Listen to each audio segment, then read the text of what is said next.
Norėčiau užduoti man rūpimą klausimą dėl priekabos tempimo.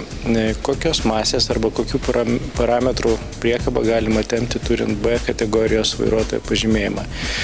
Bandžiau skaityti kelių eismo taisyklėse, tačiau ten parašyta labai neaiškiai. Dėkuoju už atsakymą.